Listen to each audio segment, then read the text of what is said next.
प्रसंग चल रहा है महाप्रभु चैतन्य देव का दिग्विजयी पंडित के साथ वार्तालाप। यह ऐसा पंडित है जिससे सरस्वती जी सिद्ध है, इसके सामने कोई बात नहीं कर सकता। नवद्वीप में आकर इसने डंका बजवा दिया कि या हमसे शास्त्रार्थ करें या हमारे विजय पत्र में अपनी हार लिख दें, तो कोई इससे सन्मुख। राधे राधे, जय श्री हरिवंश।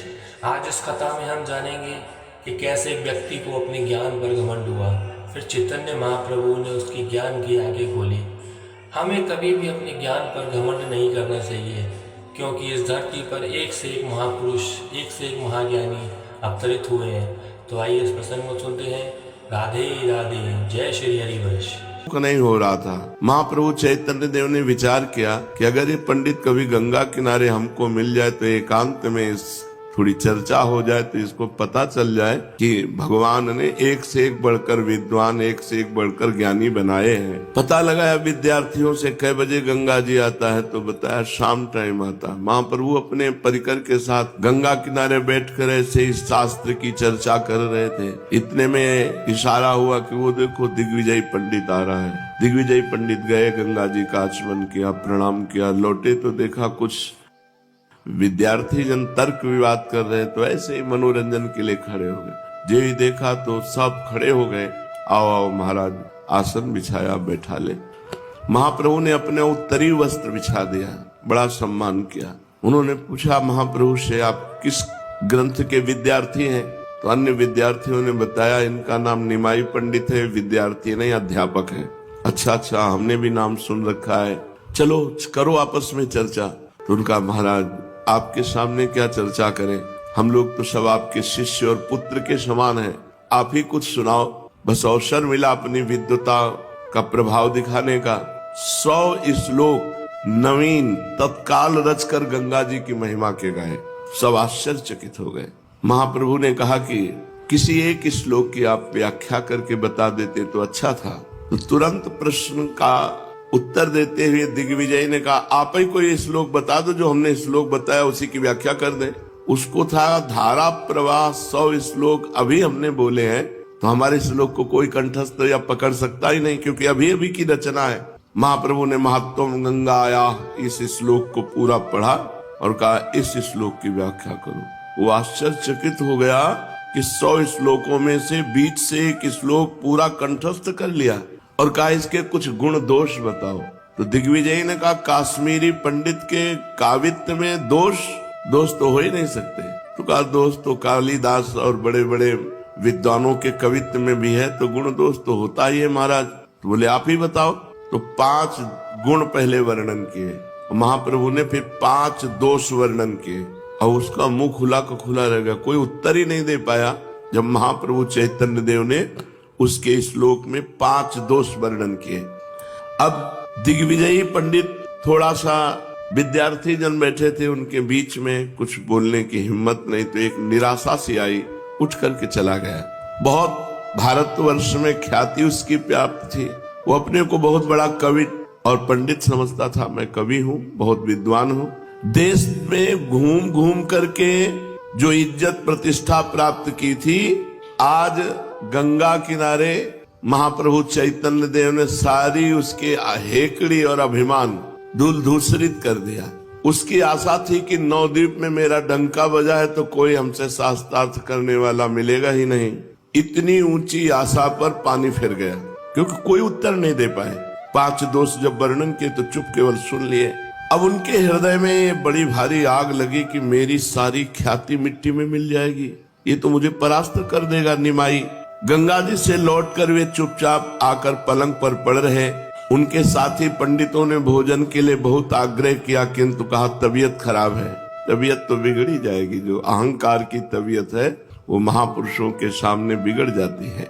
बार बार जब उनके जनों ने कहा तो थोड़ा कड़क स्वर में कहा, आज हमारी पाने की इच्छा नहीं, स्वास्थ्य ठीक नहीं, आप लोग पाइए। बार बार वो सोचते मेरे सरस्वती को क्या हो गया है। उनको ये पता नहीं कि भगवान और भगवान के भक्त, इनसे सरस्वती जी भी डरती हैं। जब देवताओं ने सरस्वती जी के चरणों में माथा रखा और कहा कि भरत जी की बुद्धि को बदल दो, राम जी को मनाने चित्रकूट जा रहे हैं, तो सरस्वती जी ने कहा तुम्हारी बुद्धि खराब है, भरत जी की बुद्धि हम बदल दें? हमारी सामर्थ्य है कि भरत जी की बुद्धि बदल दे? सवाल नहीं, भरत जी की बुद्धि नहीं बदली जा सकती। क्यों? क्योंकि जिनको सरस्वती जी से बुद्धि प्राप्त हुई उनमें भरत जी स्थित है। ये मुझे क्या हो गया? बड़े बड़े दिग्विजयी विद्वान मेरे सामने बोल नहीं पाते थे, अच्छे अच्छे शास्त्री और आचार्य मेरे प्रश्नों का उत्तर देना तो अलग रहा, मेरे प्रश्न का रहस्य भी नहीं समझ पाते थे। और आज गंगा किनारे एक नए युवक अध्यापक ने मेरी पूरी धुल दी, एक भी न चली, मेरी बुद्धि पर पत्थर पड़ गए। उसकी एक बात का भी मुझसे उत्तर देते नहीं बना। मेरी समझ में नहीं आता कि बात क्या हो गई मेरे अंदर। उन्हें बार बार अपने इष्ट सरस्वती देवी पर बड़ा क्रोध आने लगा। सोचने लगे मैंने कितने परिश्रम से सरस्वती मंत्र का जाप किया, सरस्वती जी ने प्रत्यक्ष प्रकट होकर मुझे वरदान दिया कि मैं शास्त्रार्थ में सदा तुम्हारी जिह्वा पर निवास किया करूंगी। तो आज सरस्वती का वचन झूठा कैसे हो गया? आज मेरी जिह्वा पर से कहां चली गई? इसी उदेड़ गुण में जप करते हुए तंद्रा से आई। सरस्वती जी स्वप्न में आई और कहा, सदा एक सी दशा किसी की नहीं रहती। जो सदा सबको विजय ही करता रहा उसे एक दिन पराजित होना पड़ता है। तुम्हारा पराभव तुम्हारा कल्याण करेगा, ये तुम्हारी पराजय तुम्हारा कल्याण करेगी। इसे तुम्हें इस दिग्विजय का और मेरे दर्शन का फल समझना चाहिए। यदि आज तुम्हारी पराजय न होती तो तुम्हारा अभिमान और भी अधिक बढ़ता। अभिमान ही नाश का मुख्य हेतु है। तुम निमाई पंडित को साधारण पंडित ही न समझो, वे साक्षात भगवान हैं, वे नर रूपधारी श्री हरि हैं। उन्हीं की शरण में जाओ, तभी तुम्हारा कल्याण होगा और तुम इस मोह रूपी अज्ञान से मुक्त हो सकोगे। इतना सरस्वती जी ने स्वप्न में दिग्विजयी पंडित से कहा। दिग्विजयी की आंखें खुल गई, देखा कि सूर्य भगवान उदय हो चुके। ऐसा कभी नहीं हुआ। सूर्य के पहले उठकर संध्या वंदन, अर्घ्य, उपस्थान आदि। पंडित जी तत्काल उठे, बड़ी शीघ्रता से जल्दी से कुर्ता पहनकर नंगे सिर नंगे पैरों भागे। कहाँ के लिए? निमाई पंडित के घर के लिए। रास्ते में इनको जो कोई देखता एकदम राजा महाराजाओं के भांति हाथी घोड़े लाभ लश्कर से चलने वाला दिग्विजय पंडित अकेले नंगे पैर नंगा सर केवल कुर्ता धोती पहने भागता हुआ निमाई पंडित के घर जा रहा, ये क्या हो गया? लोग आश्चर्य करते। ये दिग्विजयी पंडित जब चलता तो आगे नगाड़ा बजता और राज कर्मचारी ऐलान करते हुए चलते थे। आज नंगे पैर भागता हुआ जा रहा है। बड़ा कौतूहल हुआ लोगों को। कोई कोई तो क्या हो गया इसके लिए पीछे लग जाते पंडित के पीछे। बहुत से विद्यार्थी और अध्यापक दिग्विजय पंडित के पीछे लगे। निमाई पंडित के घर जा रहा है, क्या होगा? झुंड के झुंड ब्राह्मण इनके साथ हो गए। किसी से पूछा निमाई पंडित का घर कौन है? उस समय महाप्रभु चैतन्य देव गंगा स्नान करके तुलसी जी को गंगा जल दे रहे थे। दिग्विजय पंडित को अपने घर आते देख करके लोटा रख दिया और हाथ जोड़ करके प्रणाम किया। दिग्विजय पंडित सादे वेश में सीधे जाके महाप्रभु के चरणों में साष्टांग लौट गए। ये बड़ी बात है। सारा अहंकार तिनकी संगति रहत, जाति कुल मद सब नंसै। भगवत प्रेमी महापुरुषों के संग का प्रभाव जन्म जन्मांतर के महाप्रभु को साष्टांग दंडवत किया, चरण पकड़ लिए। महाप्रभु ने जल्दी से उठाकर छाती से लगाते हुए कहा, अरे अरे महाराज महाराज, ये आप क्या कर रहे हैं? मैं तो आपके पुत्र के समान हूँ, आपके शिष्य के समान हूँ। आप जगत पूज्य हैं, आप ऐसा करके मुझ पर पाप क्यों चढ़ा रहे हैं? आप मुझे आशीर्वाद दीजिए, आप ही मेरे परम पूजनीय और परम माननीय हैं। गदगद कंठ से दिग्विजय ने कहा, प्रभु बस अब नहीं। मान प्रतिष्ठा की भयंकर आग में जलता हुआ पूरा जीवन हो गया। अब इस पापी को अधिक मत ठुकराइए, अब स्वीकार कर लीजिए। प्रतिष्ठा रूपी शुकरी विष्ठा को खाते खाते पतित हो गया। नारकियों को अधिक पतित न बनाइए। हे शरणागत प्रतिपाल भगवान, आप मेरा उद्धार कीजिए। वो ऐसे आंसू बहाते हुए महाप्रभु के साथ। सब पंडित आश्चर्यचकित, ये क्या हो गया? दिग्विजय पंडित के एक बच्चे जैसी हालत। महाप्रभु हाथ पकड़ करके अंदर ले गए, क्योंकि भीड़ लगी हुई थी बाहर। आसन में बैठाला और बैठा कर कहने लगे, आप ये क्या, आप पैदल यहाँ तक कष्ट किया, सेवक भेज देते, मैं आपकी आज्ञा से दौड़ता हुआ आपके पास आता। मालूम होता है आप मुझे सम्मान प्रदान करने और मेरी इस टूटी फूटी कुटिया को पावन करने के निमित्त यहाँ पधारे हैं। मैं अपना परम सौभाग्य समझता हूँ। आज मेरा ये घर पावन हो गया, मेरी विद्या सफल हो गई, जो आप जैसे महापुरुषों के चरण हमारे यहाँ पड़े। दिग्विजयी पंडित सिर नीचा के आंसू बहाते हुए चुपचाप प्रभु की बातें सुन रहे थे। वे कुछ भी नहीं बोल रहे थे। इसलिए प्रभु धीरे धीरे फिर कहना आरंभ किया, वो कल की बात के लिए मुझे बड़ी लज्जा आ रही है। मैंने व्यर्थ में ही कुछ कहकर आपको दुख पहुंचाया, तो आप कुछ अन्यथा न समझें। बस हम सब विद्यार्थी जन बैठकर शास्त्रार्थ कर रहे थे, शास्त्र की बातें कर रहे थे, वैसे ही आपसे बात कर ली। वैसे आपने पूरे नवद्वीप में सुना होगा मेरा बड़ा चंचल स्वभाव है। उसी चंचल स्वभाव के वश आपकी कविता में गुण दोष का वर्णन किया। आप सब बातें भूल जाओ। मैं ऐसे ही बकने लगता हूँ। चंचलता के कारण मैं छोटे बड़े का ध्यान नहीं करता। ऐसा लगता है कल मुझसे अनुचित बात हो गई, मेरे मुख से कुछ ऐसा निकल गया जिससे आप दुख पाए। मैं क्षमा चाहता हूँ। अब दिग्विजयी चुप नहीं रह पाए, अधीर होकर बोले, बस प्रभु बस, अब मुझे अधिक वंचित न कीजिए। मैं ऐसे भाग के नहीं आया। मेरे इष्ट देव सरस्वती ने रात में स्वप्न में मुझे बता दिया, मेरे उद्धार का उपाय एकमात्र आपके चरणारविंद है। प्रभु ने कहा, आप कैसी बातें कह रहे हैं? आप शास्त्रों के मर्म को भली भांति जानते हैं, फिर भी मुझे सम्मान देने की दृष्टि से आप ऐसा कह रहे हैं। मैं निवेदन करता हूँ, असल में मनुष्य का एकमात्र कर्तव्य प्रभु के चरणारविंद में प्रगाढ़ प्रीति उत्पन्न हो जाना। वही धर्म, वही कर्म, वही जोग, वही ज्ञान, वही विद्या सफल है जिससे भगवान के चरणों में सुदृढ़ प्रीति हो जाए। ये जो आप हाथी घोड़ों को लिए साथ घूम रहे हैं, ये भी ठीक है, किंतु इनसे सांसारिक मान प्रतिष्ठा भोगों की प्राप्ति हो सकती है, भगवत प्राप्ति तो नहीं ना। आप जानते हैं, शास्त्र स्वाध्याय कंठस्थ कर लेना, दूसरों को प्रवचन कर लेना आदि आदि, ये सब व्यापार मात्र है। यदि भगवान के चरणों में प्रीति ना हुई तो एक भगवान के चरणों का निरंतर चिंतन ही संसार सागर से पार होने का उपाय है। उसी के लिए उद्योग करना चाहिए। दिग्विजय ने कहा, प्रभु आप हमें हमारा कर्तव्य बता दीजिए, ऐसी हालत में हमें क्या करना चाहिए? अब इस वणिक व्यापार से तो एकदम घृणा हो गई है कल से। प्रभु मुस्कुराते हुए कहा, प्रभु आप शास्त्रज्ञ हैं, सब कुछ जानते हैं, शास्त्र में सभी विषय भरे पड़े हैं, आपसे कोई विषय छिपा थोड़ी ही है। किंतु हाँ, इसे मैं आपका परम सौभाग्य ही समझता हूँ कि इतनी बड़ी भारी प्रतिष्ठा से आपको एकदम वैराग्य हो गया है। प्रभु की आज्ञा लेकर उनके चरणों में प्रणाम करके दिग्विजय पंडित अब निश्चय कर लेंगे, अब हमारे जीवन का लक्ष्य होगा एकमात्र दैन्य होकर भगवान का भजन। देखो, ये प्रभाव होता है महापुरुषों का। जन्म जन्म की अहंकार की गांठ क्षण में दूर हो गई। कितना सुंदर मार्ग हृदय में। एक तो विद्वान है, नियम संयम से चलने वाले हैं, भटक रहे थे, सही दिशा मिल गई, बहुत बढ़िया मार्ग पुष्ट हो गया। अब वो पंडित दिग्विजयी अपने डेरे पर आए। उनके पास जितने हाथी घोड़े सामान साज बाज सब वही नवद्वीप में बांट दिया। जितने उनके साथ दिग्विजय पंडित के साथ ब्राह्मण जन थे सबको वापस कर दिया, जाओ सब अपने अपने कार्य में लगो। और इसके बाद वो भगवत चिंतन करने के लिए महाप्रभु को गुरु रूप में अपने हृदय में बिठा करके एकदम समाज से एकांत हो गए। इसके बाद पता ही नहीं चला कि दिग्विजय का हुआ क्या। एकदम एकांत जीवन भिक्षावृत्ति से जीते हुए अपने शरीर को पूरा कर दिया। ये महाप्रभु की कृपा हुई।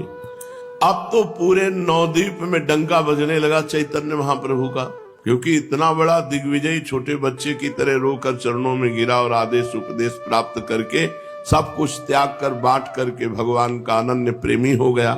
निमाई पंडित की ख्याति और भी अधिक फैल गई। अब पाठशाला में पहले से बहुत अधिक छात्र पढ़ने के लिए आने लगे। निमाई पंडित समस्त सद्गुणों से युक्त थे। उनका हृदय अत्यंत ही कोमल और बड़ा ही विशाल था। उसमें मनुष्य मात्र के लिए ही नहीं, प्राणी मात्र के प्रति प्रेम और ममता के भाव भरे हुए थे। उनका शरीर सुगठित, सुंदर, और शोभायुक्त था। वे इतने अधिक सुंदर थे कि मनुष्य उनके सौंदर्य को ही देखकर मोहित हो जाता। चेहरे पर कहीं भी सिकुड़न नहीं, तेजोमय चेहरा, और हर समय मुस्कुराहट नाचती थी मुंह पर। ऐसा लगता मुख पर हंसी नृत्य कर रही है जब सहज में होते तब, और जब साथियों से विनोदपूर्ण बातें करके हंसते हंसाते तो सबके मन को चुरा लेते। स्वभाव में चुलबुलापन, छोटे बच्चों को भी मात कर देने वाला स्वभाव, और विद्वता में बड़े बड़े दिग्विजयों को परास्त कर देने वाली विद्वता, इन्हीं सब कारणों से नगर के सभी लोग इनसे अत्यंत स्नेह रखते। जो भी इन्हें देख लेता वही प्रसन्नता से खिल उठता। सभी जानते थे निमाई अब बालक नहीं है, वे नवद्वीप के एक नामी पंडित हैं। इन्होंने शास्त्रार्थ में दिग्विजयी पंडित को परास्त किया है। ये अपने लोकोत्तर प्रतिभा के कारण बंगाल के कोने कोने में प्रसिद्ध हो गए। सैकड़ों छात्र इनके पास विद्या अध्ययन करने आते, फिर भी वे उन्हें अपना एक साथी तथा प्रेमी ही समझते थे। उन लोगों को ये ख्याल भी नहीं होता कि इतने बड़े महापुरुष के पास हम बैठे हैं। मित्रवत व्यवहार करते महाप्रभु। इनके साथ सम्मान और शिष्टाचार का व्यवहार करना चाहिए, ऐसा नहीं, मित्रवत व्यवहार।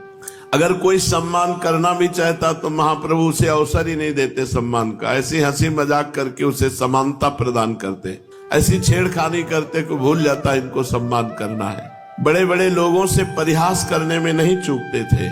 ये नवद्वीप के प्रत्येक मोहल्ले में घूमते, कभी इस मोहल्ले से उस मोहल्ले जा रहे, कभी उस मोहल्ले से इस मोहल्ले, रास्ते में जो मिल जाता उसी से कुछ न कुछ छेड़खानी करते।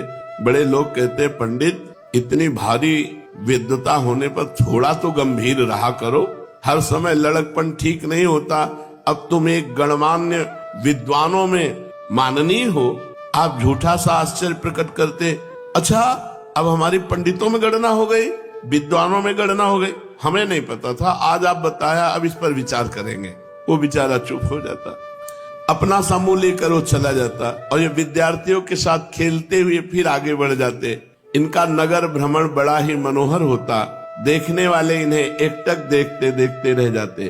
तपाए हुए स्वर्ण के समान सुंदर शरीर था, उस पर एक हल्की सी बनियान, चौड़ी काली किनारी की नीचे तक लटकती हुई सफेद धोती के ऊपर एक हल्के से पीले रंग की चादर ओढ़े रहते, और मुख में पान की बीड़ी, और बाएं हाथ में पुस्तक, दाहिने में एक हल्की सी छड़ी। साथ में 10-5 विद्यार्थी, और उनसे बातें करते हुए चले जा रहे थे। बीच बीच में इधर उधर भी देख लेते। किसी कपड़े वाले की दुकान को देखकर उस पर जा बैठते। कपड़े वाला पूछता, कहिए महाराज क्या चाहिए? आप हंसते हुए कहते हैं, जो यजमान की इच्छा हो दे दो। दुकानदार कहता, हंसी मजाक कर रहे हो? कोई कोई दुकानदार जबरदस्ती इनके सिर पर कपड़ा मढ़ देता। उससे कहते, लेने की तो हमारी इच्छा नहीं, पर जब आप श्रद्धा से देते हो तो लेते जा रहे हैं, पर पैसे की आशा मत रखना, और उधार हम किसी से लेते नहीं और नगद किसी को देते नहीं। अब हमारे को आप दे रहे हो तो श्रद्धा से हम ले जा रहे हैं। दुकान वाला बेचारा हंसता रहता। चलते चलते कहते, दामों की आशा मत रखना। दुकानदार हाथ जोड़कर श्रद्धा के साथ कहता, हमारा अहोभाग्य महाराज, आप ले जाओ, आप पहनोगे तो हम समझेंगे हमारा व्यापार सफल हो गया। ये कपड़ा और लेते जाइए और अपने छात्रों को वस्त्र बनवा दीजिए। ऐसा ये प्रसन्नता पूर्वक उन वस्त्रों को ले आते, और गरीब जो अपने मित्र विद्यार्थी जन थे उनको कपड़ा दे देते। कपड़े खरीदने के लिए जिनके पास पैसा नहीं होता, और ऐसे जब कपड़े मिलते तो उनके घर जाकर के महाप्रभु कपड़ा दे आते थे। कभी किसी गरीब वस्त्र बनाने वाले के यहाँ जाते और उसको थान देते कपड़े का, और कहते, दाम तो हमारे पास है नहीं, बोलो श्रद्धा के साथ दोगे? अरे हाँ महाराज, ले जाइए, आप ही तो हैं इसके सच्चे ग्राहक। तो कहते, चलो अच्छा, फिर कभी देखेंगे, हंसते हुए चल देते। ऐसे महाप्रभु किसी से भी विनोद करने में चूकते थे नहीं थे। इनके नाना नीलांबर चक्रवर्ती के पास बहुत से अहीरों के घर थे। वे दूध बेचने का व्यवसाय करते। आप उनके घरों में चले जाते और जिस अहीर को भी पाते उससे कहते, मामा आज दूध नहीं पिलाओगे? इन्हें बड़े सत्कार से वो अपने घर में ले जाता। सभी मिलकर विद्यार्थियों के सहित इनका खूब सत्कार करके कोई ताजा दूध पिलाता, कोई दही लाकर खवाता, कोई थोड़ा माखन लेने का आग्रह करता। ये निसंकोच भाव से खाने लगते। घर की स्त्री को देखकर कहते, मामी तेरा दही तो खट्टा है, थोड़ी चीनी डाल देती तो स्वाद बन जाता। ये सुनकर कोई चीनी लेने दौड़ती, चीनी घर में ना होती तो गुड़ ही ले आती। ये हंसते हंसते गुड़ के साथ दही पाने लगते। विद्यार्थियों को भी दूध दही पिलाते और फिर हंसते हंसते पाठशाला की ओर चले जाते। विशेषकर ये सीधे साधे वैष्णवों को और सरल स्वभाव वाले दुकानदारों को खूब छेड़ते थे। दुकानदारों को भी इनके साथ छेड़खानी करने में आनंद आता। एक पान वाले से इनका सदा झगड़ा ही बना रहता था। ये उससे मुफ्त पान मांगा करते और मुफ्त देने से इनकार करता।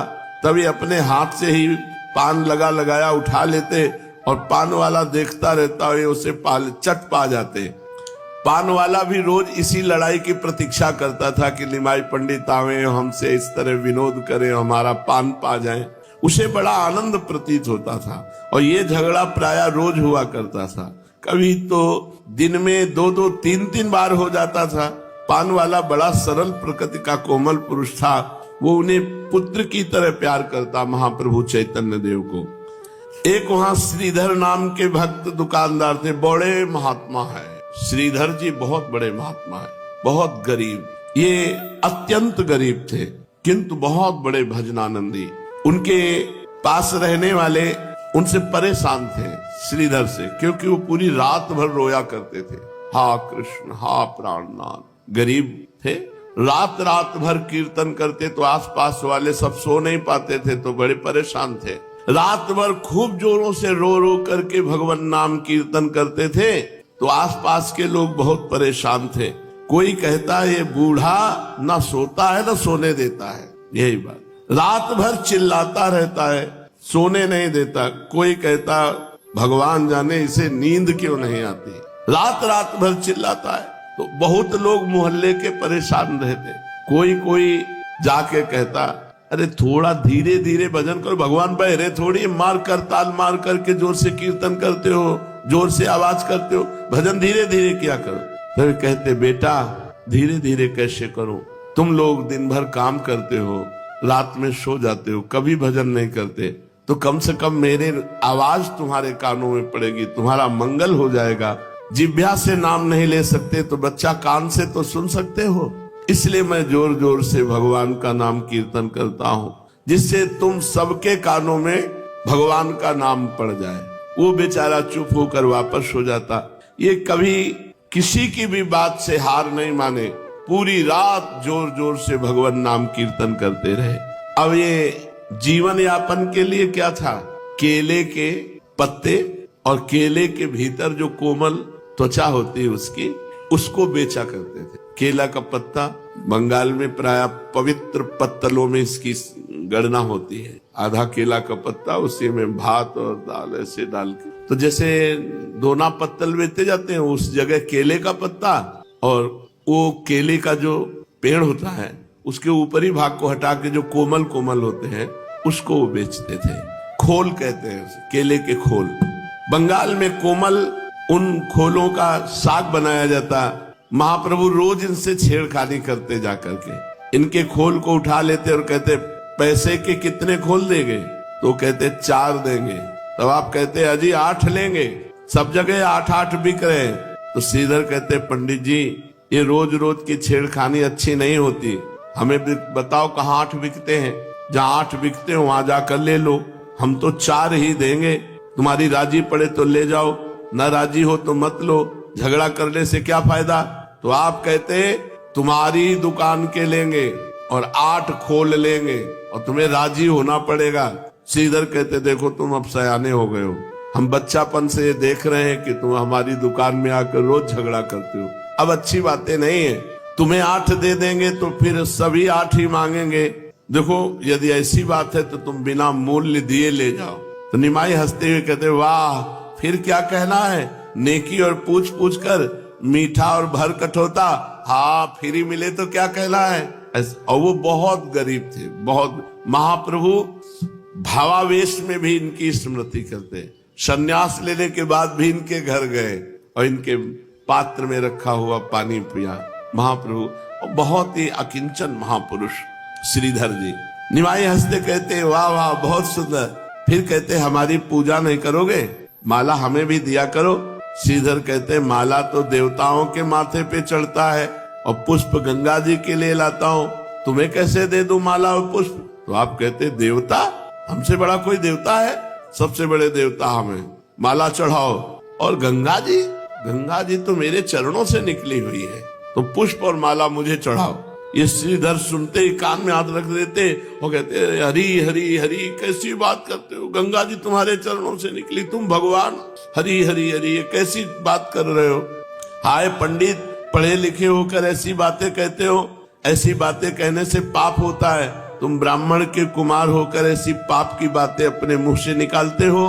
कालांतर में जब महाप्रभु का स्वरूप प्रकाशित हुआ तब श्रीधर को ये बातें याद आई कि सबसे बड़े देवता ये हैं और यही कहते थे हमारे चरणों से गंगा जी निकली है। महान भक्त हुए गौरांग देव के श्रीधर जी। इन्होंने अंत तक महाप्रभु चैतन्य देव को साक्षात भगवान मानकर आराधना की और बार बार पश्चाताप प्रकट किया कि मैंने इनको खंडन करके इनकी बात कहा कि तुम ब्राह्मण के बालक हो और कहते हो हमारे चरणों से गंगा जी का धोर, ये पाप की बात कहते हो। ये जीवन भर पश्चाताप रहा कि मैंने अपने प्रभु को नहीं पहचाना। गौर भक्तों में श्रीधर का खोल बहुत ही प्रसिद्ध था। गौर को श्रीधर के खोल के बिना सभी व्यंजन रुचिकर नहीं लगते थे क्योंकि दीनता थी। एक दिन ये घर की ओर जा रहे थे, रास्ते में पंडित श्रीवास जी मिले। श्रीवास पंडित अद्वैताचार्य के साथी और स्नेही थे। महाप्रभु चैतन्य देव के पिता के अभिन्न मित्र थे श्रीवास जी। इनकी पत्नी मालती देवी और ये निमाई को सगे पुत्र की भांति प्यार करते थे। श्रीवास जी ये भी इन दोनों में माता पिता के समान श्रद्धा रखते थे। श्रीवास पंडित को देखकर इन्होंने उन्हें प्रणाम किया।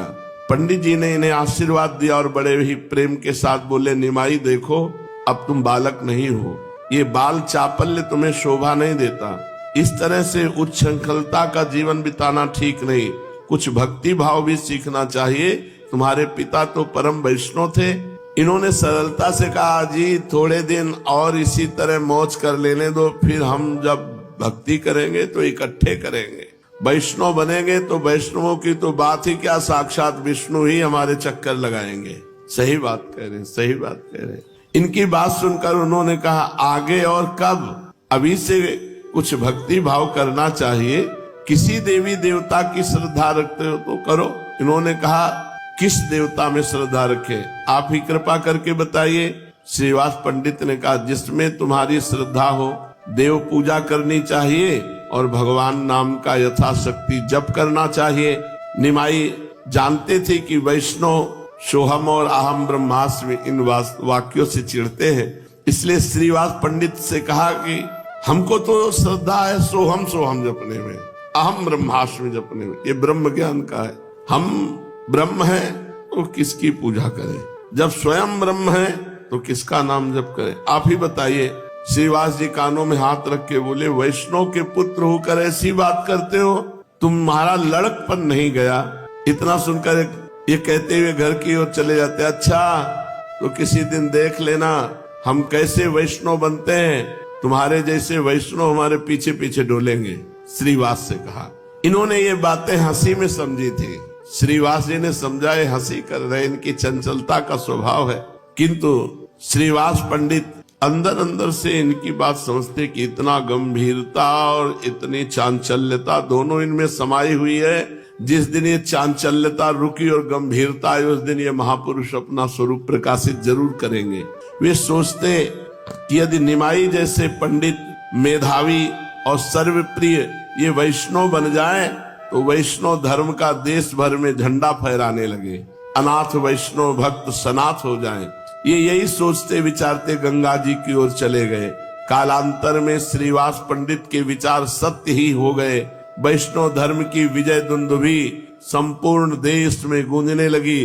भक्ति भागीरथी की एक ऐसी भारी बाढ़ आई जिसके कारण सभी विषमता दूर होकर चारों ओर समता का साम्राज्य स्थापित हो गया। ये तो सब आनंद था, लेकिन सच्ची माता को बहुत दुख था। एक तो वृद्ध शरीर, और पूरे घर में कोई न लड़का न बच्चा न बहू। ये पढ़ाने चले गए तो घर पिताजी अंतर ध्यान हो गए थे, केवल बूढ़ी सची माता। बहू के बिना घर सूना ही सूना लगता है। इसका अनुभव वही माता कर सकती है जिसके घर में एक ही पुत्र हो और उसकी सर्वगुण संपन्ना पुत्र वधू परलोक गामिनी हो चुकी हो। उसे चारों ओर से अपना ही घर उजड़ा हुआ सा दिखाई पड़ता है। घर की लिपि पुती स्वच्छ दीवारें उसे काटने को दौड़ती हैं। इकलौते पुत्र को देखते ही माता का हृदय फटने लगता है और जब जब पुत्र को स्वयं अपने हाथों से कुछ काम करते देखती है तब तो और दुख होता है। पुत्र वधू से रहित युवक पुत्र को देखकर माता को महान कष्ट होता है। सची माता की भी ऐसी ही दशा थी। जब से लक्ष्मी देवी परलोक गामिनी हुई हैं, तभी से माता का चित्त उदास रहता है। वे निमाई के देखते ही रोने लगती हैं। निमाई मन ही मन सब समझते हैं किंतु कुछ कहते नहीं, चुप ही रहते। कहें भी तो क्या कहें। माता को सदा से यही चिंता रहती कि निमाई अभी बहुत नवीन अवस्था है, कैसे जीवन पार होगा। यदि कोई सुंदरी गुणवती कुलीन कन्या फिर मिल जाती और जल्दी से जल्दी उसका दूसरा विवाह करके अपने घर को पहले की भांति हरा भरा आनंद उल्लास युक्त देख सकती। वे गंगा किनारे जब जब जाती तो गंगा स्नान करने के निमित्त आई हुई कन्याओं को एक हल्की दृष्टि से देखती कि इनमें कौन सी कन्या हमारी पुत्र वधू बन सकती है, फिर निगाह नीची कर लेती। इस प्रकार रोज गंगा जी को मनाती और गंगा किनारे जाती नवीन पुत्र वधू की खोज के लिए। एक दिन उनकी दृष्टि पड़ी परम सुंदरी सुशीला कन्या को। सची देवी अब रोज उस पर दृष्टि की कभी चर्चा चले और ये लड़की हमारे निमाई की वधू बने। सुबह दोपहर शाम तीनों टाइम गंगा किनारे सची माता जाने लगी। जब वो लड़की को देखती तो बस मन माना कि ये निमाई के लिए ठीक रहेगी। सची माता अब घर के बाहर ही बैठने लगी। जब वो लड़की घाट पे जाती तो आप घाट पे चले जाती। जब वो स्नान करके देवी पूजन करने जाती तो आप देवी के पूजन के मंदिर में, मानो पूरा तय कर लिया कि ये लड़की हमारी बहू बने। जब वो लड़की सची माता की ओर देखती तो सची माता का देखने का ढंग इतना अपनापन, मानो पुत्र वधू। तो प्रणाम करती। सची देवी प्रसन्न होकर कहती, बेटा भगवान तुम्हारी इच्छा की पूर्ति करे, तुम्हारे मनोनुकूल पति मिले। इस प्रकार आशीर्वाद सुनकर वो ग्रीवा नीची करके मुस्कुराते हुए चली जाती। एक दिन अभी तक बात नहीं की थी। एक दिन सची माता ने रोक कर पूछा, बेटा तुम्हारा नाम क्या है? तो लजाते हुए नीचे की ओर दृष्टि करते हुए धीरे से कन्या ने कहा, विष्णु प्रिया। सही जगह नजर पड़ी। सची माता ने सही जगह दृष्टि डाली। तुम्हारा नाम क्या है? तो उन्होंने कहा विष्णु प्रिया। महान भजनानंदी, महान प्रेमी, महान तपस्वी। महाप्रभु चैतन्य देव के त्याग और तप को तो सब कोई जानता है, लेकिन उनसे बढ़कर त्याग और तप घर में रह करके विष्णु प्रिया जी करती थी। जो महाप्रभु का त्याग और तप है उसमें कुछ सुख सुविधाएं हैं। जैसे कम से कम महाप्रभु को सब्जी तो मिल जाती है, भात तो मिल जाता है भरपेट, लेकिन विष्णु प्रिया जी नहीं। घर में सब कुछ होते हुए हरे कृष्ण कृष्ण कृष्ण हरे हरे, हरे राम राम राम हरे हरे। एक चावल रख दिया, फिर दूसरा चावल उठा, हरे कृष्ण हरे। 3 पहर तक नाम जप करते हुए जितने चावल हुए उनको उबाल करके भात बनाया और फिर महाप्रभु चैतन्य देव को भोग लगाया और फिर थोड़ा किनका लेके सब भक्तों में बांट देती। ये रोज का नियम था विष्णु प्रिया जी का। और पादुका लेकर के दिन दिन भर रोती रहती। तो जैसे देखने में आता है कि भगवान राम 14 वर्ष वनवास किए, लेकिन भगवान राम 14 वर्ष वनवास में कंदमूल फल भी खाए, संतों से भी मिले, आनंद में खूब हास परिहास भी होते रहे। लेकिन भरत जी पृथ्वी को खोदकर कुशा में कितना कष्टप्रद जीवन। अयोध्या जैसी महान चक्रवर्ती सम्राट की नगरी में रहते हुए, राज्य पद के अधिकारी होते हुए, महान तप और त्याग में जीवन भरत जी का। ऐसे ही महाप्रभु चैतन्य देव जी की जो प्रिया है वो विष्णु प्रिया, अपार त्याग में जीवन। पूछा क्या नाम तुम्हारा बच्चा? तो बताया विष्णु प्रिया। माता प्रसन्नता प्रकट करते हुए कहा, आहा विष्णु प्रिया, कैसा सुंदर नाम है। जैसा सुंदर शील स्वभाव है उसी के अनुरूप सुंदर नाम भी है। फिर पूछा बेटी तेरे पिता का क्या नाम है? विष्णु प्रिया जी सुनकर चुपचाप खड़ी रही। उन्होंने इस प्रश्न का कुछ भी उत्तर नहीं दिया। तब सची माता ने पुचकारते हुए कहा, बता दे बेटी, बता दे, बताने में क्या हर्ज है? क्या नाम है तेरे पिता का? लजाते हुए और शरीर को कुछ टेढ़ा करते हुए धीरे से विष्णु प्रिया जी ने कहा, राज पंडित। माता ने जल्दी से कहा, पंडित सनातन मिश्र की लड़की है तू? अरे तब बताती क्यों नहीं है? राज पंडित की पुत्री भी राजपुत्री होती है, तभी नहीं बताती थी। क्यों? यही बात है ना? विष्णु प्रिया लजाती हुई चुपचाप खड़ी रही। माता ने उससे और भी 2-4 बातें पूछकर विदा किया। विष्णु प्रिया का शील, स्वभाव और सौंदर्य सची माता की दृष्टि में गड़ गया कि यही हमारी बहू होनी चाहिए। वे बार बार यही सोचने लगी, क्या ही अच्छा हो यदि ये लड़की मेरी पुत्र वधू बन जाए। वे रोज घाट पर अब विष्णु प्रिया को देखती और रोक करके 2-4 बातें जरूर करती। अब इच्छा तो पूरी है, पर कोई बात चले तब तो चलावे। विष्णु प्रिया जी का अद्भुत रूप लावण्य, उनकी अत्यंत कोमल प्रकृति, स्वभाव, प्रशंसनीय शील, अनुपम विष्णु भक्ति को वे मन ही मन बार बार सराहना करती। इसलिए वे उनके प्रति अधिकाधिक प्रेम प्रदर्शित करने लगी। विष्णु प्रिया के मन में भी इनके प्रति भक्ति भाव था। सची माता बार बार सोचती, क्या हर्ज है, एक बार सनातन मिश्र से पूछवाऊं तो सही, बहुत करेंगे तो ना कर देंगे। फिर सोचती वे राज पंडित हैं, धनाढ्य हैं, सब जगह उनकी भारी प्रतिष्ठा है, भला वे एक विधवा के पुत्र के साथ अपनी पुत्री का संबंध क्यों करने लगे? यही सोचकर कुछ डर सी जाती और उनका साहस नहीं होता। एक दिन उन्होंने साहस करके काशीनाथ मिश्र नाम के घटक को बुलवाया और उनसे बोली, मिश्र जी, तुमने सनातन मिश्र की लड़की देखी है? घटक ने कहा, लड़की मैंने देखी है, बड़ी ही सुंदर, सुशील, गुणवती है और निमाई के तो सर्वथा योग्य है। मैं समझता हूं तुम उस लड़की को अपनी पुत्र वधू बनाकर जरूर प्रसन्न होगी। माता ने कहा, ये तो तुम ठीक कहते हो, किंतु वे धनाढ्य हैं, राजपंडित हैं, बहुत संभव है वे इस संबंध को न स्वीकार करें। हमारी तो तुम दशा देखती ही हो कि लड़की को वैसे अन्न वस्त्र का तो घाटा नहीं रहेगा, पर जैसा राजकुमारी की तरह वहां रह रही ऐसा वैभव तो नहीं है। घटक ने जोर देकर कहा, माता जी तुम कैसी बात करती हो? भला निमाई जैसे योग्य प्रतिष्ठित पंडित को जमाई बनाने में कौन अपना सौभाग्य न समझेगा? मैं समझता हूँ वे इसे सहर्ष स्वीकार कर लेंगे। मैं आज ही उनके यहाँ जाऊंगा और शाम को ही तुम्हें उत्तर दे जाऊंगा। ये कर काशीनाथ मिश्र माता को प्रणाम करके चले गए।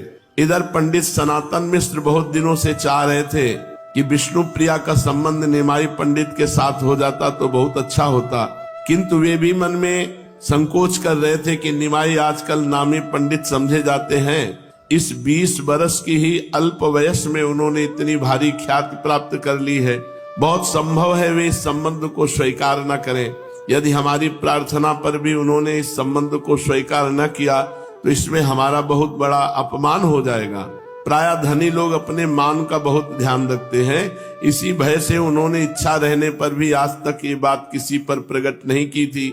सनातन मिश्र के हृदय में इसी प्रकार के विचार उठ ही रहे थे कि उसी बीच काशीनाथ घटक सची माता के पास से उनके पास पहुंच गए। घटक को देखकर उन्होंने उनका सम्मान किया, बैठने को आसन दिया, आने का कारण जानना चाहा। काशीनाथ घटक ने आदि से अंत तक सब बातें कह सुनाई।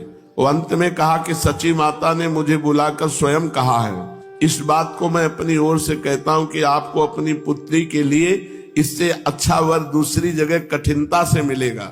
प्रसन्नता प्रकट करते हुए विष्णु प्रिया जी के पिता सनातन मिश्र ने कहा, निमाई पंडित कोई साधारण मनुष्य तो है नहीं, देश भर में उनका यशोगान हो रहा है। उन्हें जामाता बनाने में मैं अपना परम सौभाग्य समझता हूँ। मेरी भी चिरकाल से यही इच्छा थी, किंतु इसी संकोच से आज तक किसी पर प्रकट नहीं की कि संभव है वो स्वीकार न करे। घटक ने कहा, इस बात की आप तनिक भी चिंता न करें, सची देवी जो कह देंगी वही होगा। निमाई उनकी इच्छा के विरुद्ध कोई काम नहीं कर सकते। सनातन मिश्र के घर के जब स्त्रियों ने बात सुनी तो उनकी प्रसन्नता का ठिकाना न रहा।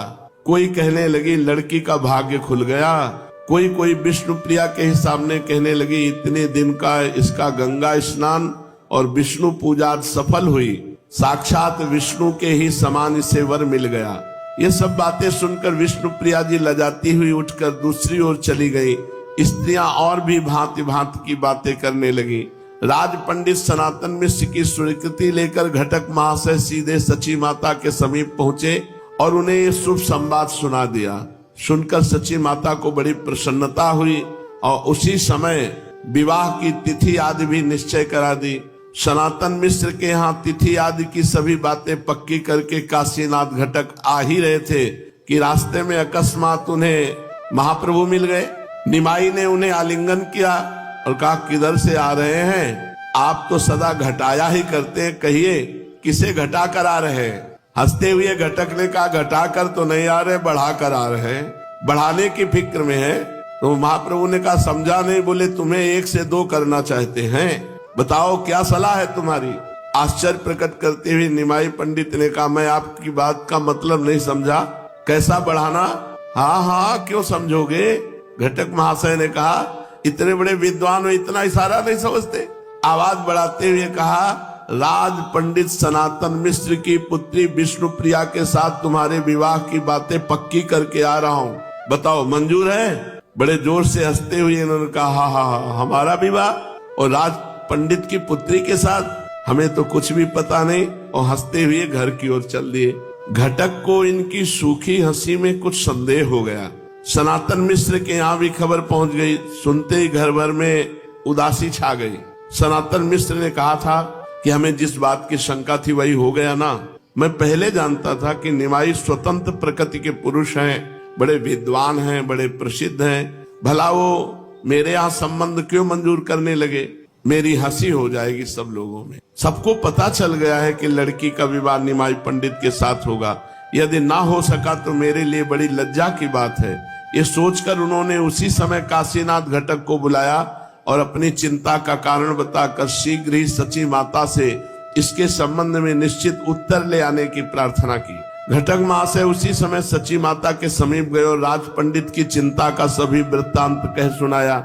सब कुछ सुनकर सची माता ने कहा, निमाई मेरी बात को कभी टालता नहीं है, इसीलिए मैंने उससे इस संबंध में कुछ भी पूछा नहीं है। आज वो पाठशाला से आवेगा तो मैं उससे पूछ लूंगी। फिर मेरा ऐसा विश्वास है कि वो मेरी बात को टाल नहीं सकता। कल मैं तुम्हें इसका ठीक ठीक उत्तर दूंगी। ममता का भरा हुआ स्वरूप माता के ऐसे वचन सुनकर घटक अपने घर चले गए और माता जी सलाह करके अब कल बताएंगे कि ब्याह पक्का या आगे। श्री राधा वल्लभ लाल की।